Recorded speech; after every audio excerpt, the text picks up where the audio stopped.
Hello, students. In today's class, we are going to learn a very interesting topic that's about tort law. So we know that tort is something that we can aid in our own native language, but it is very serious thing in the law sphere in English. So give me a second to demonstrate my screen, the PPT. Here it is. So let's learn what is it about. So here you can see people that standing in a very serious tone looking at. So it's about tort of law. This is an action or act of civil wrong done to an individual resulting in injury, harm, or loss. And it has just only three classifications: intentional torts, negligence torts, strict liability torts. So let's learn a bit further. So intentional torts, this type of tort occurs when an individual intentionally committed a wrongful act causing harm to another individual. The key distinction with intentional torts is requirement of demonstrating that the defendant committed the tort on purpose. Negligence tort. Negligence torts, this is the failure to exercise reasonable standard of care may result in a negligent tort.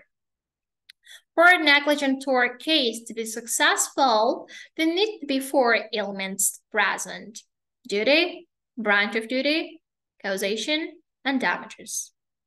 Negligence torts make up the majority of tort lawsuits. So we have on the third side, there is a strict liability torts. In strict liability tort cases, the focus shifts from the individual or party committing tort to the act or incident itself. In other words, strict liability cases do many things in person. So tort examples for each cases. Intentional torts, where they can consider itself battery, assault, fraud, trespass, infliction of emotional distress. So battery laws can consider making unwanted or offensive or harmful contact with another person. Assault, an attempt to cause harm or an action of a threatening nature. Fraud, the act of lying or making misrepresentations to another person. Trespass, the use of another person's property without their permission.